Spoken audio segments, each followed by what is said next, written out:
চিন্তা কবির ভাই এবং আজকে উদ্বোধক হিসাবে উপস্থিত রয়েছেন আপনাদের এলাকার কৃতি সন্তান কুলি ইউনিয়নের সাবেক দুইবারের চেয়ারম্যান দৌলতপুর উপজেলা বিএনপির সম্মানিত সভাপতি মোহাম্মদ সিরাজ ভাই।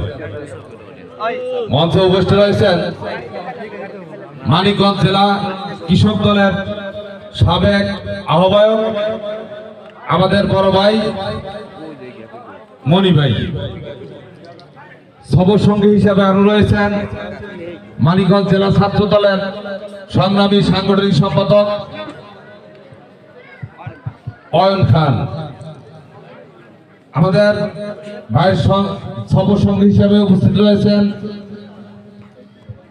জেলা স্বেচ্ছাসেবক দলের সিনিয়র যুগ্ম আহ্বায়ক নাদিম হোসেন টুয়েল। আমাদের ভাইয়ের সভসঙ্গী হিসেবে আরো উপস্থিত রয়েছেন কলিয়া ইউনিয়ন বিএনপির সম্মানিত সাধারণ সম্পাদক সানার রহমান। কলিয়া ভাইয়ের সহসঙ্গী হিসেবে উপস্থিত রয়েছেন ধামসা ইউনিয়ন বিএনপির সাধারণ সম্পাদক পিন্টু। সহসঙ্গী হিসেবে রয়েছেন জেলা যুব দলের যুগ্ম আহ্বায়ক আক্তার হোসেন আক্তার।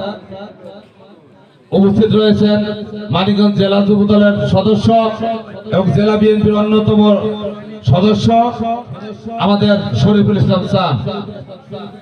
উপস্থিত রয়েছেন দৌলতপুর থানা ছাত্র দলের সাবেক আহ্বায়ক আমাদের এলি। উপস্থিত রয়েছেন কলিয়া ইউনিয়ন যুব দলের আহ্বায়ক আলতাফ হোসেন। উপস্থিত রয়েছেন কলিয়া ইউনিয়ন যুব দলের সদস্য সচিব কবির। উপস্থিত রয়েছেন দৌলতপুর উপজেলা যুব দলের সম্মানিত যুগ্ম আহ্বায়ক ইঞ্জিনিয়ার রবিউল হোসেন। উপস্থিত রয়েছেন দৌলতপুর থেকে আগত দৌলতপুর উপজেলা যুব দলের সাবেক সাংগঠনিক সম্পাদক আব্দুর রহিম। উপস্থিত রয়েছেন মানিকগঞ্জ জেলা কৃষক দলের যুগ্ম সাধারণ সম্পাদক মাওলানা ইউসুফ আলী সহ ভাইয়ের সাথে অনেক নেতৃবৃন্দ রয়েছেন। অনেকের নামই বলতে পারলাম না, আমাদের ছাত্র দলের নেতৃবৃন্দরা আছেন আর অনেক। এর সবাই নাম বলতে গেলে এখানে অনেক টাইম লাগে। ভাইরা যাদের নাম বলতে পারলাম না তারা ক্ষমা সুন্দর দৃষ্টিতে নেবেন, দুঃখিত। তবে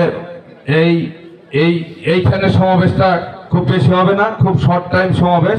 আর এই সমাবেশের মধ্যেই এখনই আমি বক্তব্য রাখার জন্য বিশেষভাবে অনুরোধ করব মানিকগঞ্জ থেকে আগত মানিকগঞ্জ জেলা কৃষক দলের সাবেক আহ্বায়ক আমাদের অন্যতম নেতা আমাদের শ্রদ্ধেয় বড় ভাই মনি ভাইকে তার মূল্যবান বক্তব্য রাখার জন্য বিশেষভাবে অনুরোধ করছি।